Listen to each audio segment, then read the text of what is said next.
And welcome to the Bulloch Sports Report. I'm Josh Aubrey. Plenty to get to in this week's show. The Georgia Southern football team coming off a big victory on the road at Appalachian State. It hasn't happened much, so a huge victory for the Eagles. They're hoping to ride that momentum into this week's matchup at home against Coastal Carolina. Coastal comes in 6-3, having won their last 4 games. The Eagles right now need 2 wins in their last 3 games in order to become bowl eligible. We had a chance to talk with head coach Clay Helton and a couple of his players. We'll hear from them in just a bit as they get set to return home to Paulson Stadium for a 6 o'clock kickoff Saturday night. As for area high schools, the Bulloch Academy Gators fell last week in the opening round of the GIAA state playoffs, and their season is over. But the Statesboro Blue Devils, coming off a bye week that the GHSA has scheduled in order to be able to try to make up some games if needed, they'll open up the state playoffs in 5A on the road at Habersham Central. That game taking place Friday night at 7:30 there on the road. 4-hour trip for the Blue Devils. We had a chance to talk with Matt Dobson and some of his players. We'll hear from them in just a bit.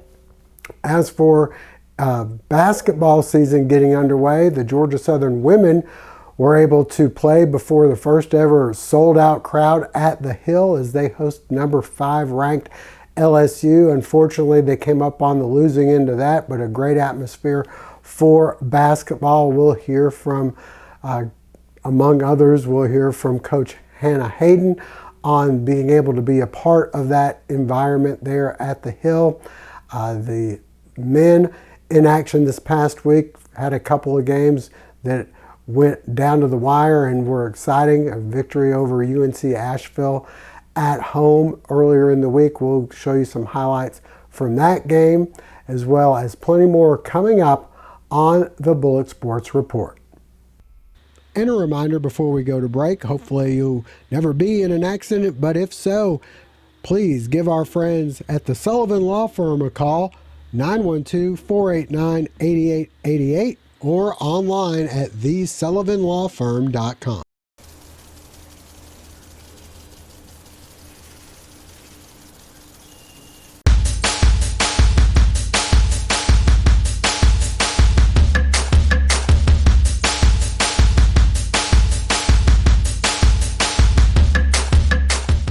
Northside Drive behind Remax Eagle Creek Realty. Well, the Georgia Southern football team coming off a victory on the road at Boone in North Carolina against Appalachian State, where it's always difficult to play.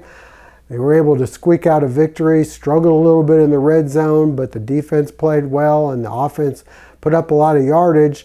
Coach Clay Helton a little concerned about not getting into the end zone because they have a team that's coming to town in Coastal Carolina that's been putting up a lot of points, 40 in each of their last 3 games. We had a chance to talk with him about the victory over App and what they expect out of Coastal Carolina. Anytime that you go into a rivalry game in Boone, North Carolina, and have the opportunity to come out for a win, it's special. I appreciate our kids, how hard they fought in that game, and then to be able to finish the way they did was extremely exciting. Like I said, I'm so proud for our community because I know how important this is to our fan base.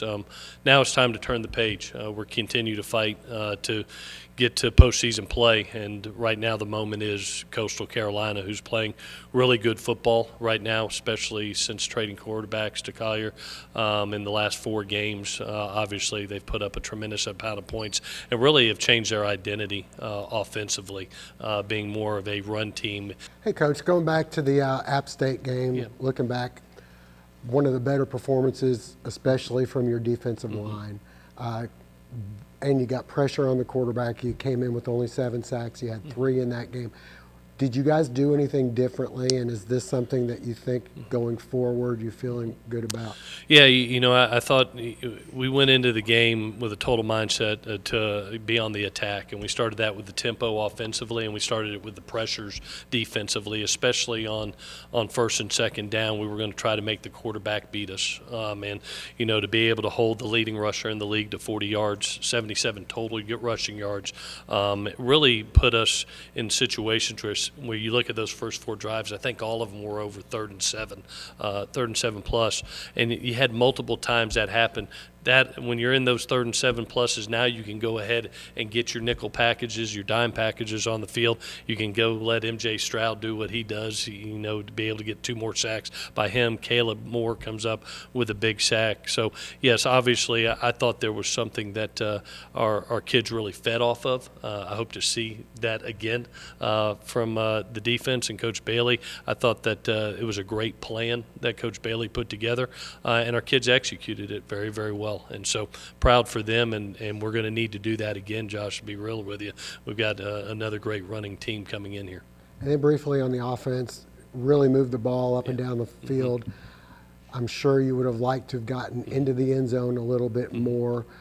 Your assessment of how the offense played and, maybe finding a way to get more into the end zone. Yeah, I'm always hard on the offense, being an offensive guy, and anytime you have 494 yards of total offense and you only come away with 25 points, you go back and you look at your red zone, and we score on 2 touchdowns. We had 2 penalties with inside the 10-yard line that I thought set us back on 2 more drives in illegal motion, as well as a holding. Credit them; they are a good red zone defense. They play a picket fence. One of the drives, on 3rd down, I thought that we had an opportunity with an RPO to Cam, and they ended up doubling them, so we hand the ball off. We come up just short, and we had a physical beat on the last drive on 3rd and 2 with the quarterback sweep at the point of attack. So yes, I'd like better execution in there. I'm proud of the way they moved the ball and played clean football. A 3rd game in a row without a turnover.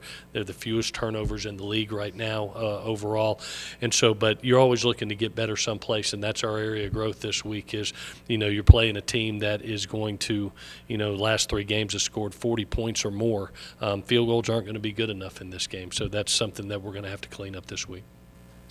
Coach, first off, the overall health of the team, whatever you can tell us about that. And then secondly, as far as the matchup with Coastal, this is a team, a lot of teams that run the ball kind of grind it out. Score in the upper 20s or so and try to just eat clock. But these guys, they're able to make some explosive plays with their run game as well. What is the game plan to try to stop that? And then do you feel like you can win a shootout if it ends up being like that? Yeah, the good thing for us, I'll talk about just the game structure first. Obviously, we have proven as an offense that we can score 40-plus points. We've done it multiple times this year. I thought we left some points out there last week. So offensively, I think we're in a nice rhythm right now of being able to protect the football, being able to move the football, and always confident in our offense to be able to put up points. Defensively, it was really neat to see the confidence raise for our defense. There's a great picture I'm getting ready to show them tomorrow on one of the opening drives of the second half. It's a 3rd and 8, and we get a stop. You see every kid, hold that fourth down signal up. You see their chest, big chest, big eyes. You could see a swagger about them, and that's what I hope I see this Saturday. They got something in that game that had not been there a little bit earlier, and so confidence is a special thing, and I hope that they carry. They can do that again. I know they can. I believe in them to be able to do that. From an injury standpoint, coming out of the game, I think it was more bumps, bruises. Probably the most serious one was Fabo, being able to had a dislocated shoulder, pop back in place. He's got an MRI scheduled for today, so I'll know more this week. But he's questionable at best. The other one is David Mbadinga. We're going to go ahead and do a season-ending knee surgery. He's got a piece of floating cartilage that just has not taken. It keeps on swelling up, so we're going to go ahead and get him healthy again. How do you feel about the running back situation right now? I know you talked about Teo coming in. Yeah. And then just overall? Yeah, obviously OJ leads the way there. To have 105 yards against that defense, he's the horse. But gosh, to just have Terrence Gibbs be healthy and contributing and being a physical back in pass protection, catching the ball out of the backfield, he gave us those tough physical 4 yards a carry the other night, a physical running, and then you have that little spark plug in Teo that every time he touches it, I hold my breath, and being able to bring him in, Bryce Baker, who's gone in for some also. So those 4 guys are kind of leading the way right now for us. But OJ's got a gear right now that was pretty special the other night, and so I look forward to getting him healthy and get him going again. Well, we had a chance to talk with a couple of the Eagle players about the upcoming game as well. We'll hear from offensive lineman Chandler Strong as well as defensive lineman Davion Rhodes. Davion, you guys have taken a little heat on defense in some of these games where it didn't seem like things really got done. What do you feel like was the difference in what you guys have been doing and then the way you guys played in that App State game? Was there a difference in techniques? Was there just a mindset or what? For 2 things I can think of is what Coach Helton been saying for the past 2 weeks is the confidence of the defense. I feel like for the most part, last week we tend to put it together as far as confidentially, and we needed some type of improvement in as far as like how we operate as a defense, and I feel like for the most part our confidence has risen tremendously. And another thing is mainly just simple running to the ball, and that's something that we can work on week in and week out, and I feel like that's something that we have improved with. You go from going against the #1 running back in the league to going against a team that's rushing, coming off of over 300 yards. What kind of a challenge is that for you guys, and do you feel like you're up for that one? Yes, that's a challenge for us that we can approach with just open-minded and basically approaching it how we approached last week. Just attacking the same thing, approaching every practice the same, making sure we rally to the football, make sure we make plays when they come to us. Chandler, coming off that big win at App State, the offense really moved the ball a lot. What did you feel like you guys did well, and what do you feel like you need to carry over into this game with Coastal this week? Some things we carried over very well were just, protecting JC, holding the pocket, making sure he had time to throw the ball, just keeping it clean, keeping it off the ground. And you're going up against a team that's had multiple 40-point games in a row. This could end up being a shootout. Mm-hmm. How confident are you in being able to get into the end zone, not just moving the ball back and forth? I know you guys kind of bogged down a little bit in the last game, even though you put up a lot of yards, especially on the ground. Yeah, take credit to App State on their red zone defense. I mean, at the end of the day, field goals don't cut it. We have to score touchdowns. And that's something we're probably going to look into this week and go over film and execute more. I mean, we're taught and coached on every week to score 50 points a game, no matter what the circumstances are. And that's just our goal every week.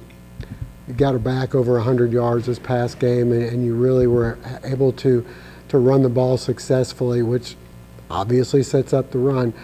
How much pride do you guys take in being able to open those holes? Because running the ball has been a little bit of a struggle for you guys this year. I mean, we take pride in running the ball a lot. I know in the past couple of games it hasn't been our bread and butter, but those times when we do get a 100-yard rushing game or a 150-yard rushing game, it does open the pass and it does create openings. But just cleaning up the missed assignments, communication part on my end, and just other players in general, just making sure we have those communication errors fixed and completed is really going to make the rushing attack hit. Well, the Georgia Southern men and women both in action recently. The women hosting number 5 LSU, and Flo J. Johnson from Savannah was a big draw. They sold over 1,000 tickets apparently for her family alone. She's one of the top players in all of the NCAA as far as NIL money goes, and she helped pack them in. We'll take a look at some highlights, hear from her as well as Coach Hannah Hayden from the Georgia Southern women, and then also take a look at some of the men's highlights against UNC Asheville.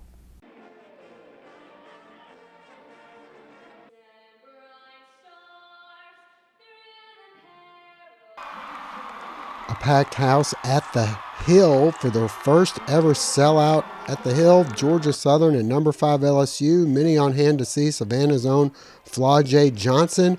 The Tigers showing their size early on as they'd work it inside to the Koval here for 2. The Eagles try and hang in as Liv Fuller finishes on the other end. The LSU defense then with the steal, and Malaysia Full Wiley will go all the way for 2. Later, the give and go to Full Wiley for 2 more of her 19 points. Flau'jae would have 19 as well, including this triple.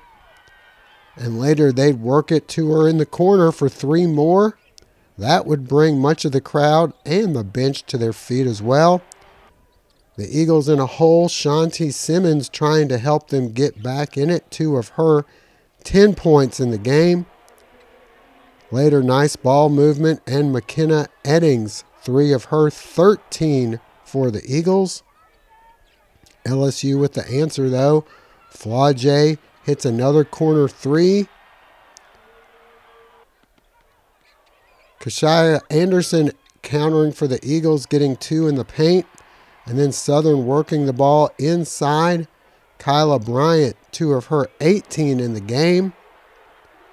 Bryant would later add the 3-pointer. The Eagles catching fire from behind the arc as Destiny Garrett will hit from the elbow. And then from up top, Kayla Cleveland will come through with the hoop and 1. But LSU just too much, and they'd win this one 118-70.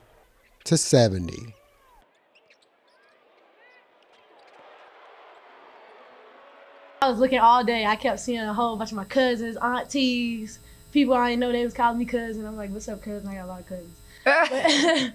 But man, it was fun. Like, everybody just got that love for me, and they never got to see me play.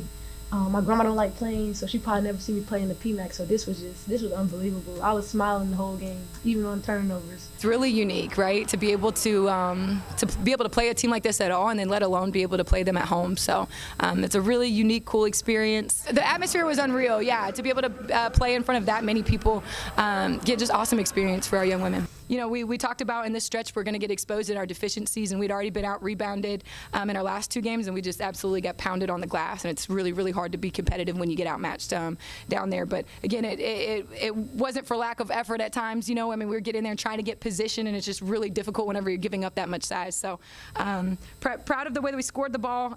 You know, we think our 3-point shooting is going to be a part of our identity this year, and we did make 10 threes. Didn't shoot it as well as we'd like from the floor, and again, it's hard to absorb that rebounding disadvantage. The Georgia Southern men hosting UNC Asheville, the first game at the Hill, and that meant the TP toss. It would take a little while as the visitors open up a 7-0 lead. The fans getting restless for the Eagles' first points so they can chuck the TP. But finally, Georgia Southern comes through. Andres Burney, and the TP flows. Back to action, and Nakavion White drives in for 2 right here.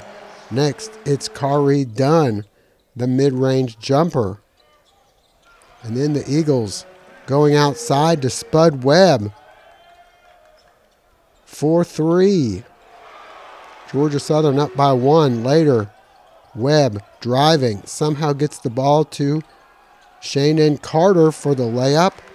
UNC Asheville staying right in it for the whole game. Toyaz Solomon, 2 of his 14 in the game, but the Eagles right back. The hoop and 1 coming up here from Taylor in the lane. And then 2 more of his 25 for Webb. And the Eagles win 93-90. All right, stay with us. High school preview with Statesboro High and some flag football jamboree from Southeast Bulloch coming up next. Gerard Pre-Owned of Statesboro voted best place to buy a pre-owned vehicle 12 years running.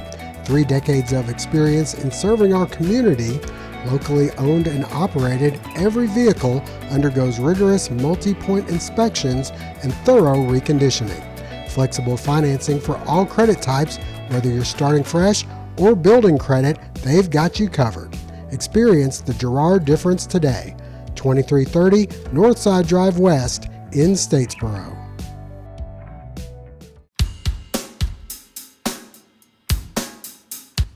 The Bulloch Sports Report is brought to you in part thanks to Morris Bank, proud sponsor of our Player of the Week segment.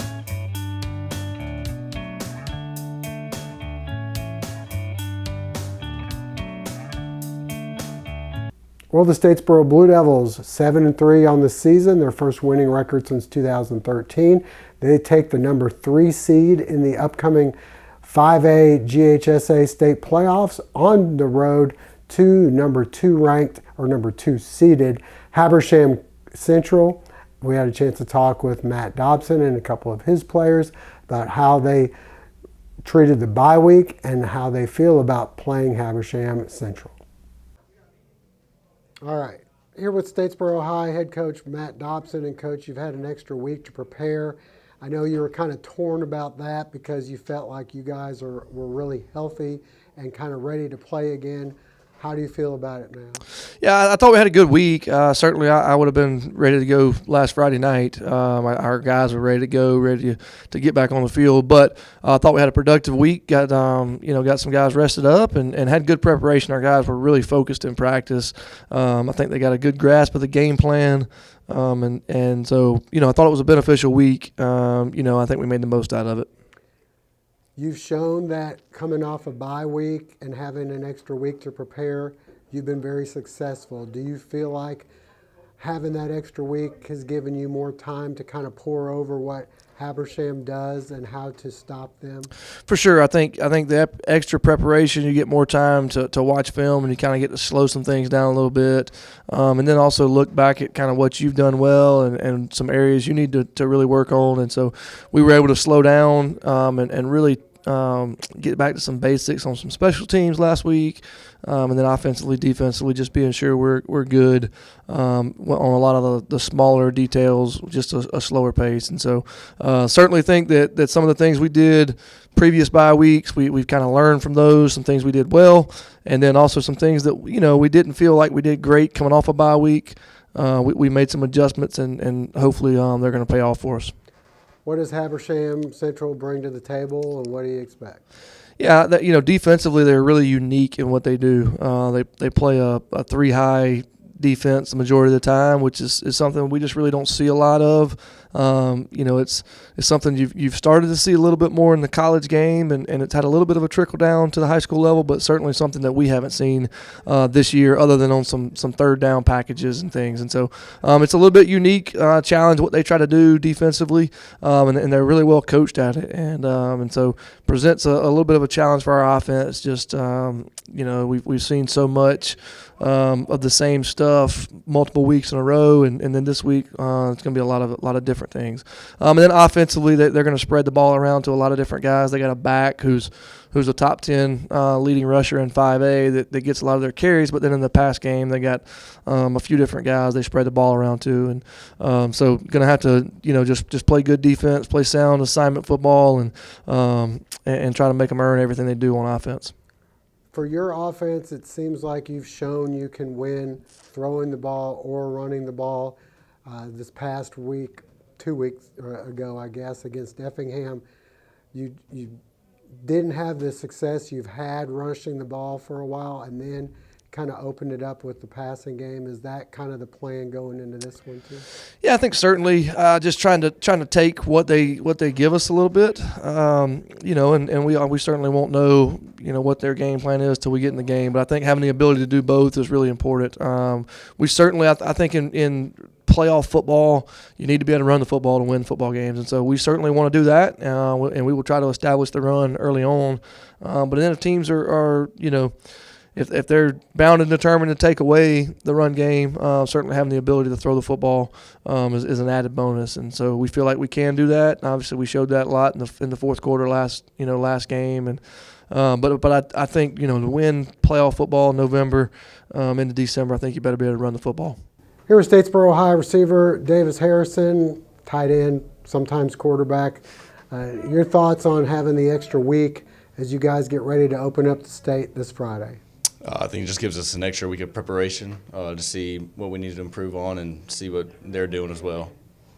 How do you feel about where you guys are? I know that was a tough loss the last time you were out on the field. How's the team responding?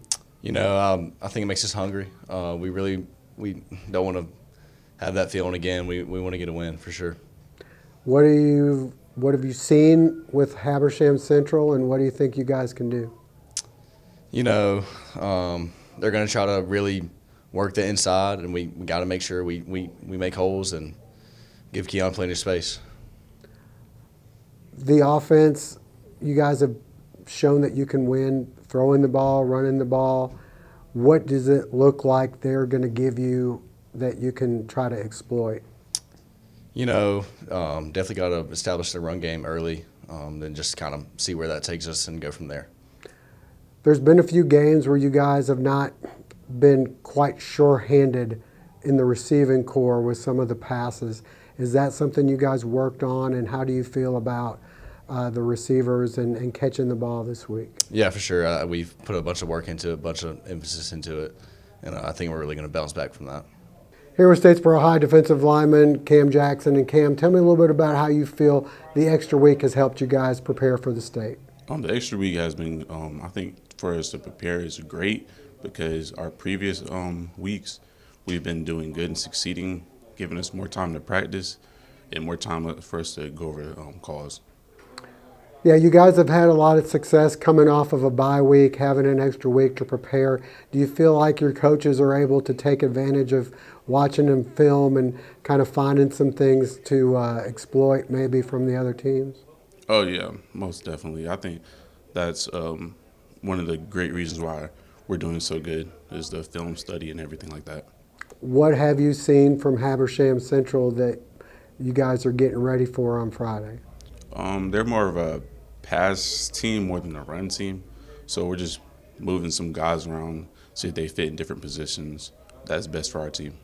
You've had some teams that play that kind of an offense. How do you feel like they compare to anyone you've played so far? Maybe a little with Effingham or what? Yeah. Effingham, I mean, I feel like as me as a defensive player, I feel like if we get defense going, we'll be like straight because like the offense, it's basically like energy. Like you got to feed off that energy.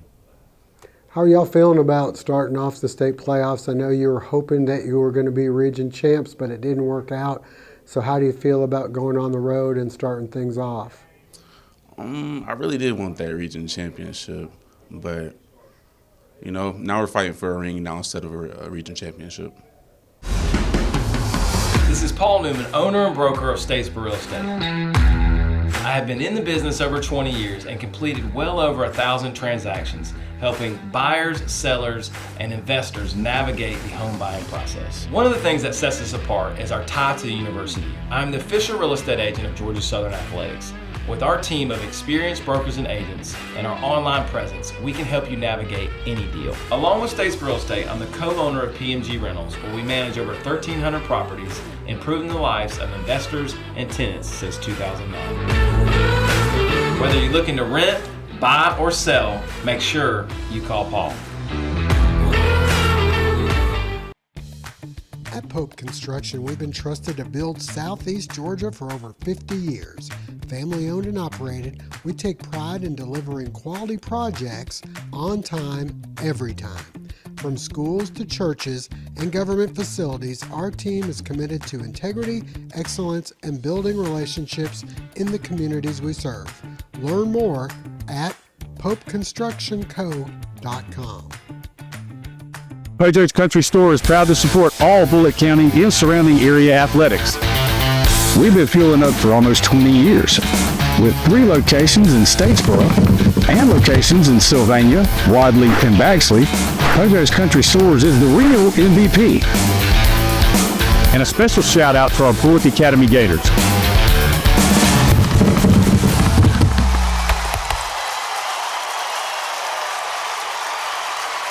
Go get them.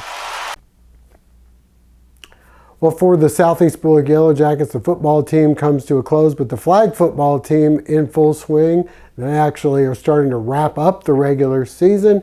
They had a jamboree this past weekend that had some of the toughest teams in the state coming to Fred Shaver Field to play in the Fred Shaver Invitational.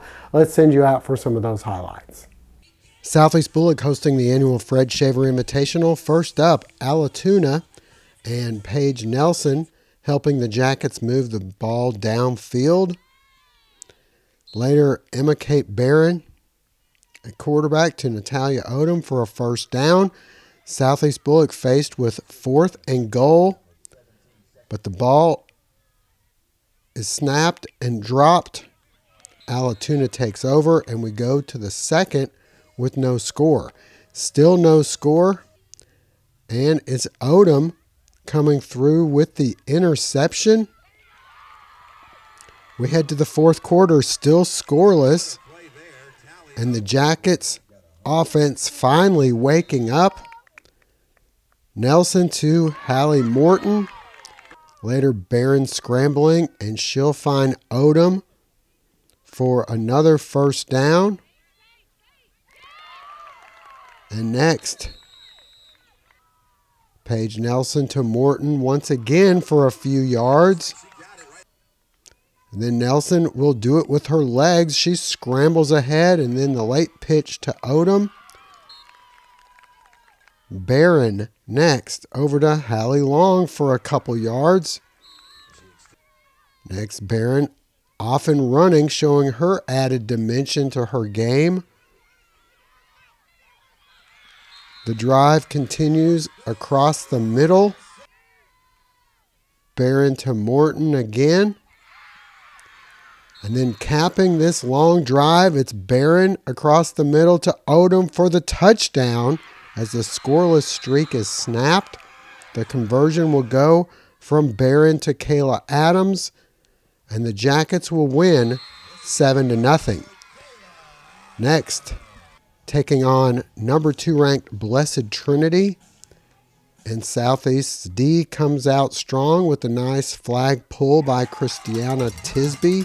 Later, the visitors threatening. And it's Natalia Odom coming up with the interception to end the drive. On offense, Barron to Kayla Adams. The nice catch and the first down. Then looking deep. And a nice pass here to Long for the touchdown. And it's 6-0 at the half. Second half, Blessed Trinity gets on the board on this pass from Addie Spack to Maggie Sullivan. She goes in to tie the game at 6-all. Time winding down. Another big play by the Southeast Bulloch defense. And then on offense, driving with less than a minute to play, Barron sprints ahead to the 5-yard line before finally getting stopped. And then it's going to be Barron to who else? Natalia Odom for the win as time expires. 12-6 Jackets. And finally, Southeast taking on Oconee County. The Yellow Jackets driving, and it's Barron to Long for another touchdown. They'll add the conversion on the pass from Barron to Odom, and it's 7-0. Oconee able to answer, coming through with this long pass here, and a rare miscue from the Yellow Jacket defense allows the 53-yard score. 7-6 at this point. And then it's Barron chucking it deep. Unfortunately, this one intercepted in the end zone. Ahead to the fourth, Oconee looking to take the lead, but it's Paige Nelson, the heads-up play, the interception on the tip pass. That would lead to Barron airing it out deep, and Odom will haul it in for a 65-yard touchdown. No one's catching her. The conversion would be good as well, and the Jackets win by a final of 14-6.